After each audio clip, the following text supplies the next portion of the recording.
Hi everyone.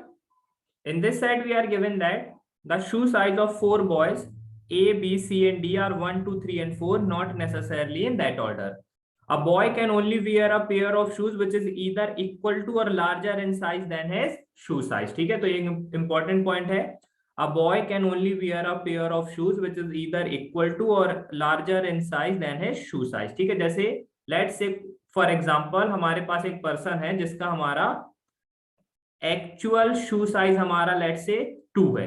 ठीक है, तो एक्चुअल शू साइज अगर मेरा 2 है और हम इन 4 यहाँ पर साइजेस को कंसीडर करें तो ये जो हमारा पर्सन होगा ये शू साइज 2 को वियर कर सकता है, 3 को वियर कर सकता है एंड 4 को वियर कर सकता है, बट 1 को वियर नहीं कर सकता है ना, क्योंकि गिवन है a boy can only wear a pair of shoes which is either equal to, है ना, और larger in size than his shoe size. ठीक है, one pair of shoes of each of the four sizes is put in a box on 4 consecutive days. है ना, तो ये हमारे पास यहाँ पर सभी जो साइजेस हैं उनके एक एक पेयर को यहाँ पर बॉक्स में पुट किया गया है 4 consecutive days के लिए. Each of the boys picks a pair each from this box on each of the 4 days. The order in which they pick the pairs is given below. Left to right is nothing but first to fourth for each of the 4 days. है ना, ये left to right is equals to first to fourth, ये just हमें बताया गया है कि हमें कैसे रीड करना है ना. मतलब डे 1 पे, है ना, डे 1 पे जो हमारे पास यहाँ पर सबसे पहले जिसने बॉक्स में से पेयर को पिक किया होगा वो हमारा ए होगा, second B, third C, fourth D. Same इसी तरह से डे 2 पे फर्स्ट हमारा बी होगा, सेकंड सी होगा, थर्ड डी होगा, फोर्थ ए होगा, एंड इस तरह से ऑल 4 डेज का ऑर्डर हमें यहाँ पर गिवन है. ठीक है, आगे इंफॉर्मेशन पर आते हैं. If a boy cannot find a pair in the box that he can wear represented by n in the table given below, he picks any pair randomly. है ना, यहाँ पर भी एग्जांपल से समझाते हैं. ठीक है, लेट से हमारे पास एक पर्सन है जिसका हमारा एक्चुअल शू साइज हमारा लेट से 3 है. ठीक है, अब एक्चुअल शू साइज 3 है, अब इस मतलब बॉक्स में बाकी पर्सन ने भी यहाँ पर पेयर्स पिक किए होंगे, फिर इसका चांस आया, है ना, फिर इस पर्सन का चांस आया, तो इसने देखा कि बॉक्स में तो सिर्फ साइज 1 एंड साइज 2 अवेलेबल है ना. जस्ट एक एग्जांपल समझा रहा हूं. ठीक है, एक पर्सन है जिसका एक्चुअल शू साइज 3 है, अब इसने बॉक्स में ये पिक करने गया एक पेयर, तो उसने देखा कि बॉक्स में तो सिर्फ साइज 1 एंड साइज 2 अवेलेबल है. अब आप खुद सोचो, क्या साइज 3 वाला साइज 1 एंड साइज 2 को वियर कर पाएगा? नो, है ना. तो यहां पर जब वो वियर नहीं कर पाएगा तो टेबल में वहां पर उसके लिए एन लिखा होगा, है ना, ये हमें यहाँ पर गिवन है ना, represented by n in the table given below, है ना. If a boy cannot find a pair in the box that he can wear is represented by n in the table given below, then he picks any pair randomly. फिर क्या होगा, वो still यहाँ पर एक pair pick करेगा, है ना, भले ही वो उस पर्टिकुलर पेयर को पहन ना पाए बट स्टिल वो वहां पर एक पेयर को तो पिक करेगा, फिर वो साइज 1 एंड साइज 2 में से रेंडमली किसी एक पर्टिकुलर पेयर को यहाँ पर पिक कर लेगा. ठीक है, ये चीज हमें यहाँ पर गिवन है. However, if he finds a pair or pairs that he can wear represented by y in the table given below, then he always picks any one of those pairs only. Okay, ठीक है, same यही example consider करते हैं कि एक person है जिसका actual शू size 3 है, अब ये पेयर पिक करने गया वहां पर बॉक्स में, तो वहां पर ये 3 साइजेस अवेलेबल थे, है ना. अब ये 3 साइजेस अवेलेबल थे, मतलब इसमें से हमें बस ये देखना है क्या इसमें एटलीस्ट 1 साइज है जो वो वियर कर सकता है. यस, है ना, ये वाला साइज है ना जो वो पहन सकता है. अब एटलीस्ट 1 पेयर अगर वहां पर ऐसा होगा जिसको वो पहन सकता है तो इसकी टेबल में हमारा वाई आएगा, है ना, इसके टेबल में हमारे पर्टिकुलर डेज पर हमारा वाई आएगा, है ना. ठीक है, तो ये वाई आ जाता है. अब इंपॉर्टेंट चीज क्या है कि अब वो रेंडमली इनमें से कुछ भी पिक नहीं करेगा, है ना. अब वो क्या पिक करेगा, वो वही पेयर्स को पिक करेगा जो वो पहन सकता है ना. तो यहाँ पर अगर ये 3 ऑप्शन उसके पास अवेलेबल है तो वो यहाँ पर साइज 3 को ही पिक करेगा, क्योंकि हमें गिवन है if he find pairs that he can wear then he always picks any one of those pairs only, है ना, मीन जो वियर कर सकता है वो वही पेयर को पिक करेगा. ठीक है, अगर बाय चांस ये ऑप्शंस होते उसके पास, फिर है ना, काफी स्टूडेंट को इसमें डाउट आता है कि सर अगर लेट से 2 ऑप्शन होते उसको वियर करने के, तो फिर भी सेम केस, इन दोनों में से किसी एक पेयर को वो पिक करता है ना, मतलब 1 एंड 2 को वो डेफिनेटली पिक नहीं करता, है ना. मतलब अगर उसके पास ऑप्शन है कि वो ऐसे पेयर्स को पिक कर सकता है जो वो पहन सकता है, तो ऑब्वियसली वो ऐसे पेयर्स को ही वहां से बॉक्स में से पिक करेगा. ठीक है, अब इसके बाद आप टेबल देख सकते हैं, है ना, 4 डेज का टेबल गिवन है, वाई एंड एन लिखा है हमारे लिए, ठीक है।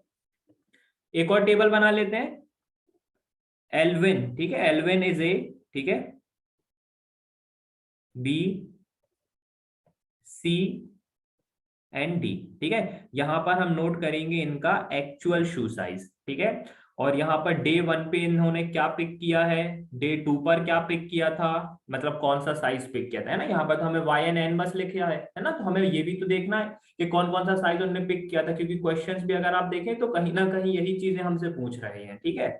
तो डे 3 एंड डे 4, ठीक है, पूरा टेबल को कंप्लीट कर लेते हैं, ठीक है। फिर हम यहाँ पर उसको फिल करेंगे, टेबल को, पूरा टेबल बना लेते हैं अच्छे से, ठीक है। ये टेबल अब हमारा इस तरह से, देखो हम फिर से दोबारा से रिपीट कर दे रहा हूं, है ना, वहां पर मैंने D1 लिखा है वो डे 1 है, ठीक है। उस तरह से D2 day 2 and so on, ठीक है। और जो एक्चुअल लिखा है वहां पर मैं उनका एक्चुअल शू साइज को नोट करूंगा, ठीक है।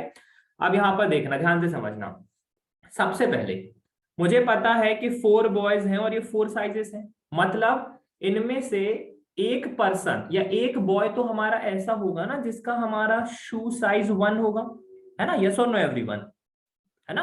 मतलब ये जो 4 बॉयज हैं इनमें से एक बॉय तो हमारा ऐसा होगा ना जिसका शू साइज हमारा 1 होगा। अब शू साइज हमारा 1 है और ये वर्डिंग को रीड करो, a boy can only wear a pair of shoes which is either equal to a larger in size than his shoe size, है ना। मतलब ये पेयर शू साइज 1 भी वियर कर सकता है, 2 भी वियर कर सकता है, 3 भी एंड 4 भी, है ना। तो यहां से एक सिंपल सा जो कंक्लूजन है ना, वो ये है कि ये जब बॉक्स में पेयर पिक करने जाएगा, है ना, चाहे वो डे 1 को जाए, डे 2 को जाए, डे 3 को जाए या डे 4 को जाए, किसी भी डे की मैं बात कर रहा हूं, किसी भी डे की मैं बात कर रहा हूं, ये किसी भी नंबर पे वहां पर शू मतलब अपना साइज पे मतलब पेयर पिक करेगा, किसी भी नंबर का मतलब ये है, जैसे डे 1 पर इसका नंबर 3rd है ना, जब ये पेयर पिक करने जाएगा, यहाँ पर 2 है, यहाँ पर 1st है, यहाँ पर 4 है ना। तो मैं यही बोल रहा हूं कि किसी भी पर्टिकुलर डे पर ये किसी भी नंबर में जाए अपना शूज मतलब अपना बॉक्स में से पेयर पिक करने, है ना, उसका वहां पर एन कभी नहीं आएगा। एन कभी क्यों नहीं आएगा, क्योंकि चारों साइजेस को ये वियर कर सकता है ना। तो एन इस पर्टिकुलर बॉय के लिए कभी आ ही नहीं सकता। तो अगर ऐसा हम चेक करें तो ए का देखो, यहां पर एन है, डे 2 पर एन है ना, तो मतलब ये तो वो पर्सन नहीं है जिसका एक्चुअल शू साइज हमारा 1 है, ठीक है। सेम बी का देखो, यहां पर एन है, यहां पर एन है, तो ये भी नहीं है। सी का एन कहीं नहीं है और डी का अगर देखें तो इन दोनों प्लेसेस पर एन है। मतलब सिर्फ सी ही हमारा एक ऐसा पर्सन है जिसके हमारे ऑल 4 डेज पर वाई है, ठीक है। और आपको यहाँ पर समझ में तो आ गया होगा, है ना, कि अगर किसी पर्सन का शू साइज 1 है तो वो किसी भी नंबर पे बॉक्स में पेयर पिक करने जाए उसके लिए एन कभी भी नहीं आएगा, है ना, क्योंकि एन कब आता है, जब वो पेयर फाइंड नहीं कर पाता जो वो वियर कर सके, है ना। और शू साइज 1 के लिए तो ऐसा पेयर बना ही नहीं है ना, वो 1 भी वियर कर सकता है, 2 भी, 3 भी एंड 4 भी, है ना। तो हम यहाँ पर कह सकते हैं कि जो हमारा सी है उसका एक्चुअल साइज हमारा 1 है ना। जो हमारा यहाँ पर पर्सन सी है उसका हमारा एक्चुअल साइज यहाँ पर कितना है, दैट इज 1, ठीक है। चलो सी का एक्चुअल साइज 1 आ गया, सिंपल, ठीक है। अब डे 1 पे फोकस करते हैं, ठीक है। डे 1 पे सबसे पहले हमारा ए गया पिक करने, ठीक है। अभी ए का एक्चुअल शू साइज मुझे पता नहीं है ना। वट ए के लिए क्या आ रहा है, वाई, मतलब ए ने अपना पेयर फाइंड कर लिया होगा, है ना, ऑब्वियसली वो फर्स्ट पर्सन है ना। अच्छे से समझना, डे 1 पर एल्विन हमारा फर्स्ट पर्सन है जो पेयर पिक करेगा, उसके लिए तो सभी 4 ऑप्शन होंगे ना। तो डेफिनेटली यहाँ पर तो मतलब बहुत ही कॉमन सेंस है ना, कि अगर चारों पेयर्स उसके पास अवेलेबल हैं तो उसका कुछ भी शू साइज हो, है ना, वहां पर तो वाई डेफिनेटली आएगा, है ना। इवन अगर इसका एक्चुअल शू साइज 4 होता, स्टिल ये डे 1 पर 4 पिक कर लेता और वाई आ जाता, है ना। तो मतलब यहाँ पर तो क्लियर है कि यहाँ पर हमारे पास कुछ वाई क्यों आया है, ठीक है। बट अगर आप बी का देखें, डे 1 पे बी का एन है, अच्छे से समझना, ये बहुत इंपॉर्टेंट चीज है और पूरा सेट आपका यह इसी वर्डिंग मतलब इसी पर्टिकुलर केस पर डिपेंड करता है, ठीक है। हमारे पास डे 1 की बात कर रहे हैं, ठीक है। डे 1 पर हमारे पास ये 4 साइजेस थे, 1 2 3 4, ठीक है। अब सबसे पहले वहां पर गया एल्विन हमारा एक साइज एक पेयर पिक करने, है ना, हमें नहीं पता उसने कौन सा पेयर पिक किया, ठीक है। बट नेक्स्ट गया हमारा बी, है ना, नेक्स्ट गया हमारा बी वहां पर पेयर पिक करने। बट बी जब अपना पेयर पिक करने गया डे वन पे, तब आप देख सकते हो वहां पर वर्डिंग क्या है, एन, मतलब बी ने कोई भी ऐसा पेयर फाइंड नहीं किया जो वो पहन सकता है। ठीक है, अब ध्यान से समझना, ये 4 पेयर्स थे। अब ए पिक करेगा तो बी के लिए कितने ऑप्शंस बचेंगे, ऑब्वियसली बी के लिए 3 ऑप्शंस बचेंगे ना, है ना। टोटल 4 ऑप्शंस थे डे वन पे, है ना। डे वन क्या, सभी डेज में वही केस है ना, जस्ट हम डे वन को कंसीडर कर रहे हैं ना। 4 ऑप्शन थे स्टार्टिंग में, उसमें से एक पेयर एल्विन ने पिक कर लिया। अब बचे कितने पेयर्स, दैट इज 3। मतलब बी के लिए हमारे उस बॉक्स में 3 पेयर्स हैं। अब 3 पेयर्स होने के बाद भी उसको अपना पेयर नहीं मिला, ध्यान से समझना। 3 पेयर्स अवेलेबल होने के बाद भी बॉक्स में उसको अपना पेयर नहीं मिला जो वो वियर कर सकता है। ये तभी पॉसिबल है जब बी का हमारा एक्चुअल शू साइज 4 हो, है ना। कैसे पॉसिबल है ये समझना। अगर एल्विन ने यहां पर ये 4 पिक कर लिया होता, है ना, लेट से एल्विन ने ये 4 यहां पर पिक कर लिया होता, तो अब आप देख सकते हो कि बी के लिए हमारे पास ये 3 साइजेस अवेलेबल है। साइज 1 अवेलेबल है, साइज 2 अवेलेबल है, साइज 3 अवेलेबल है। ठीक है, अब ये तीनों साइज अवेलेबल हैं और बी ये तीनों साइज वियर नहीं कर सकता, क्योंकि इसका वर्डिंग क्या दिख रहा है हमें, that is N, capital N, है ना। तो ये तीनों साइजेस ये वियर नहीं कर सकते, तीनों साइजेस ये वियर नहीं कर सकता है, मतलब सिंपल है, इसका जो एक्चुअल शू साइज होगा वो 4 होगा, है ना। इसका जो एक्चुअल शू साइज होगा वो 4 होगा। ठीक है, अब मैं आपको दूसरा केस भी बता देता हूं, है ना, कि लेट से अगर इसने 3 पिक किया होता, अगर एल्विन ने डे वन पर यहाँ पर 3 पिक किया होता तो इसके पास 1 2 एंड 4 अवेलेबल होता, है ना। 1 2 एंड 4 अवेलेबल है। अब आप खुद सोच कर देखो, अगर इसका एक्चुअल साइज 2 होता तो यहाँ पर ये 2 एंड 4 को पिक कर सकता था, मतलब एन तो कभी भी नहीं आता, है ना, एन तो कभी भी नहीं आता। सेम इसी वे में अगर इसका एक्चुअल साइज 3 होता तो ये 4 पिक कर सकता था, है ना, क्योंकि ऑप्शन में अवेलेबल है ना 4। तो यहाँ पर अभी भी इसका एन नहीं आता। ठीक है, और सेम अगर इसका हमारा एक्चुअल शू साइज 4 होता तो स्टिल ये हमारा 4 कर सकता था, है ना, स्टिल ये हमारा 4 कर सकता था। मतलब यहाँ पर भी एन नहीं आता, है ना। मतलब एक चीज तो क्लियर है ना, एक चीज तो क्लियर है कि एल्विन ने यहाँ पर डे वन पर शू साइज 4 को ही पिक किया होगा, है ना, क्योंकि तभी हमारा यहाँ पर बी के लिए एन आएगा, वरना आप इन तीनों केसेस को चेक कर लो, एन कभी भी नहीं आएगा बी के लिए, है ना। तो जब यहाँ पर ये एक्चुअल शू साइज 4 पिक करेगा, तब बी के लिए ये 3 पेयर्स अवेलेबल होंगे। बट बी का डे वन पर एन शो हो रहा है, इसका मतलब यही है कि वो इन तीनों साइजेस को वियर नहीं कर सकता, मतलब उसका एक्चुअल जो शू साइज रहा होगा वो 4 रहा होगा। सिंपल, ठीक है, ये आ गया हमारे पास। ठीक है, तो ये हमें पता चल गया। ठीक है, अब देखो, अब हमें पता है कि ये हमारा 2 एंड 3 होगा इन एनी ऑर्डर, है ना, ये हमारा 2 एंड 3 होगा इन एनी ऑर्डर। कभी भी जब आप ऐसे सेट्स को सॉल्व करें, जब आपको लगे कि आप मतलब केसेस बना के आगे प्रोसीड कर सकते हैं, है ना, अब मेरे लिए बेटर ऑप्शन क्या है, मैं 2 केसेस बना लूं और उससे प्रोसीड करूं टेबल को चेक कर करके। जैसे देखो, पहला केस क्या लूंगा मैं, इसका एक्चुअल साइज 3 है, इसका 2 है। ठीक है, अब एल्विन का एक्चुअल साइज 3 था तो इसने साइज 4 पिक किया, तभी तो इसका y आया। ठीक है, अब बी ने एन आया, मतलब यहाँ पर बी के लिए 1 2 एंड 3 अवेलेबल रहा होगा, इन तीनों में से उसने कुछ एक पिक किया होगा, है ना, इन तीनों में से उसने कुछ एक पिक किया होगा। ठीक है, सेम सी ने यहाँ पर कुछ पिक किया होगा, है ना, सी ने भी यहाँ पर हमारे पास कुछ पिक किया होगा।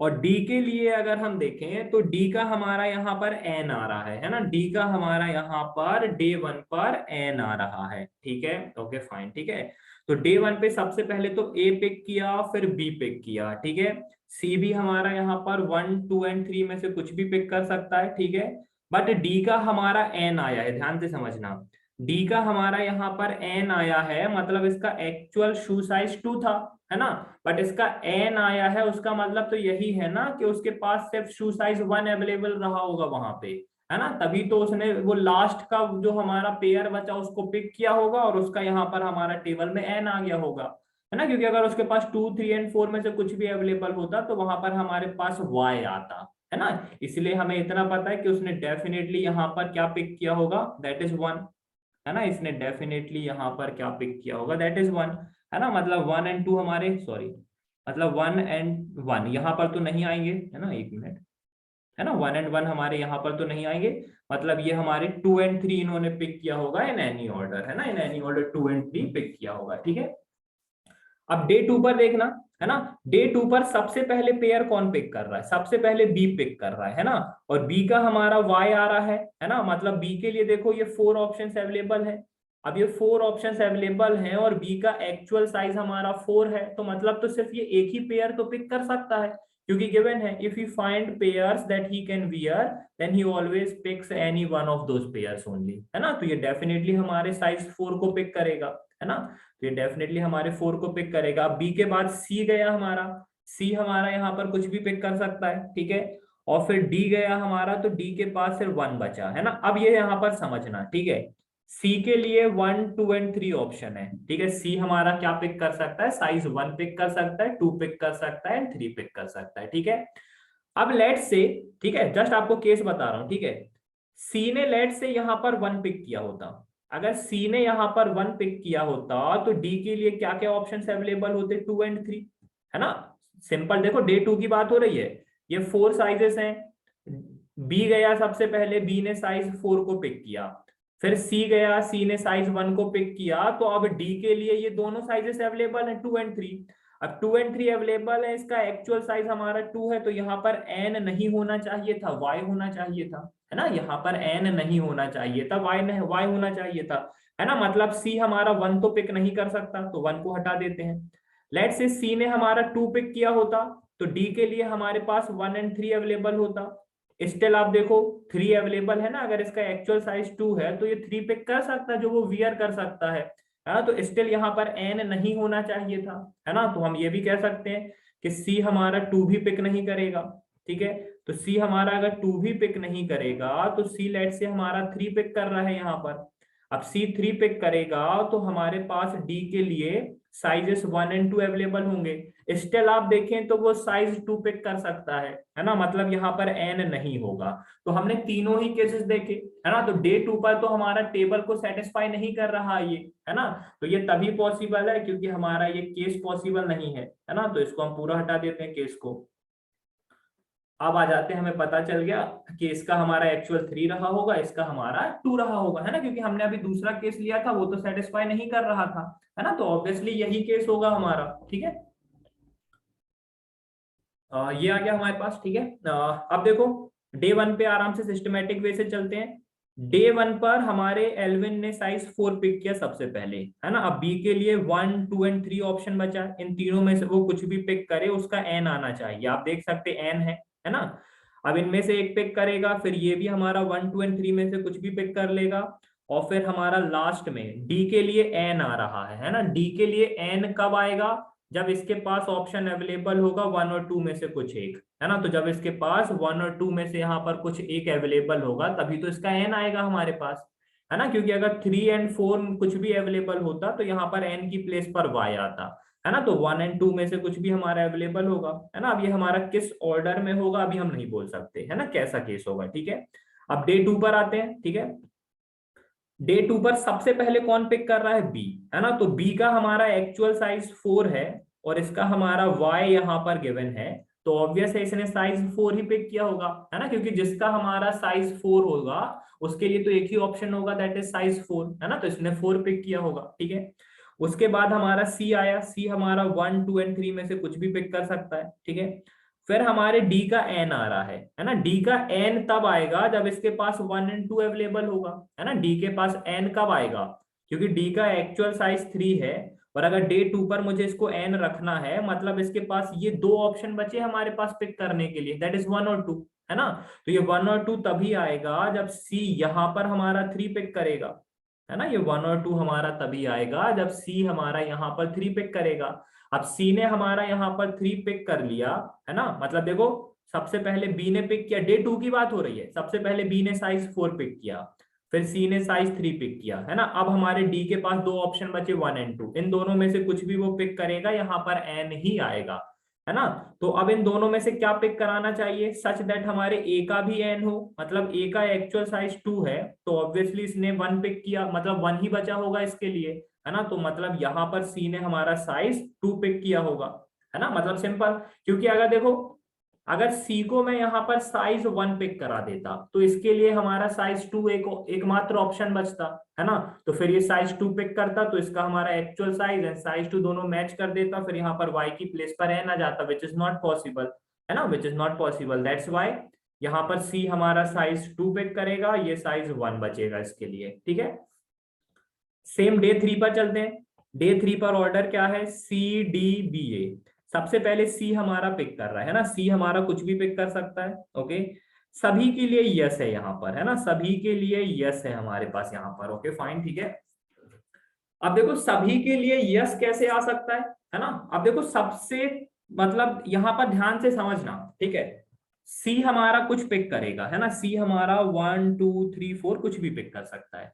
फिर डी के पास गया, डी हमारा यहाँ पर इसका वाई है, मतलब डी के लिए क्या क्या ऑप्शंस रहे होंगे, 3 एंड 4, है ना, डी के लिए यही ऑप्शंस तो होंगे ना, 3 एंड 4। मतलब डी ने 3 एंड 4 में से कुछ पिक किया होगा, है ना, ध्यान से समझना, कंफ्यूज नहीं होना है। डी का एक्चुअल साइज 3 है तो मतलब डी ने 3 या 4 में से कुछ एक पिक किया होगा, है ना। तो 3 एंड 4 में से कुछ एक पिक किया होगा, इसलिए उसका वाई आया, ठीक है।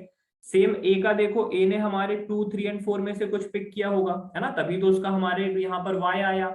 और अगर हम बी का देखें तो एक्चुअल साइज 4 है, मतलब इसने डेफिनेटली 4 पिक किया होगा, है ना, मतलब इसने डेफिनेटली 4 पिक किया होगा, है ना, तभी तो ये हमारा यस आया। अब डी, बी ने हमारा डेफिनेटली 4 पिक किया तो हम कह सकते हैं कि डी हमारा 4 पिक नहीं कर सकता, है ना, क्योंकि डी अगर 4 पिक कर लेगा तो फिर बी हमारा 4 पिक नहीं कर पाएगा, तो इसने हमारा 3 पिक किया होगा, ठीक है। अब सेम यहाँ पर ए के लिए देखो, 3 एंड 4 एलिमिनेट होगा, यहाँ पर 2 बचा, यहाँ पर सब एलिमिनेट होगा, यहाँ पर 1 बचा, सिंपल, है ना, ये 2 आ जाएगा, ये 1 आ जाएगा, सिंपल, ठीक है। डे 4 पर आते हैं। डे 4 पर सबसे पहले कौन पिक कर रहा है, सबसे पहले पिक कर रहा है डी, फिर ए, फिर बी, फिर सी। डी के लिए वाई है ना, डी के लिए मतलब हमारा यस है, तो डी का हमारा डे 4 पे ये 3 या 4 में से कुछ एक पिक करेगा, ठीक है। ए के लिए यस है तो ये 2 3 एंड 4 में से कुछ एक पिक करेगा, वाई के लिए नो, बी के लिए नो है तो ये 1 2 एंड 3 में से कुछ पिक करेगा, एंड सी के लिए यस है तो ये तो कुछ भी पिक कर सकता है ना, कुछ भी पिक कर सकता है, ठीक है। तो ये अगर हमारा 3 पिक करेगा तो 2 एंड 4, ठीक है, ओके। तो है ना, अभी मतलब इस पर्टिकुलर केस को हम सॉल्व नहीं कर सकते, है ना, क्योंकि हमें इस तरीके से फिर मल्टीपल केसेस को चेक करना पड़ेगा, है ना। तो बेटर केस है कि हम अपने ऑप्शंस मतलब क्वेश्चंस पर आए। What is the size of pair of shoes that C picks on day 2? Day 2 that is 3. What is the size of pair that A picks on day 4? Day 4 पर आप देखो 2 3 4 में से कुछ भी आ सकता है, that is cannot be determined. Whose shoe size is 2 among the 4 boys? Shoe size 2 किसका है, Alvin? What is the size of pair of shoes that Alvin picks on day 1? Alvin picks on day 1, that is nothing but 4, है ना। क्या पूछा गया, what is the size of the pair of shoes that Alvin picks on day 1, है ना। तो day 1 पे obviously वो 4 ही पिक करेगा, है ना, day 1 पे हमारा साइज 4 पिक किया इसने, ठीक है। सो गाइस यहाँ पर हमारा सेट कंप्लीट होता है। Definitely moderate to difficult levels है, ठीक है, बट आपको अप्रोच समझना है ना। कोई ज्यादा ऐसा भी सेट नहीं था कि आप कर नहीं सकते हो, बस क्योंकि आप इस पर्टिकुलर सेट से, ऐसे सेट से फेमिलियर नहीं हो, इसीलिए हो सकता है कि आपको सेट थोड़ा सा डिफिकल्ट लगे, है ना। अगर कभी भी आपको ऐसे सेट से डिफिकल्ट लगते हैं तो आप एक काम किया करना, वीडियो को पॉज कर करके आपको मतलब अपने नोट्स बनाना, है ना, मतलब साइड में अपने पेपर पे लिखते चलना कि मैंने क्या केसेस ड्रॉ किए हैं और क्यों किए हैं। जब एक बार वो आप मेरा पॉइंट ऑफ व्यू समझोगे कि मैं कैसे कर रहा हूं, तो आपको क्लियरली सब चीजें समझ में आएंगी और कैसे इस तरह के सेट्स को अप्रोच करते हैं वो भी समझ में आ जाएगा। Thank you guys and happy learning.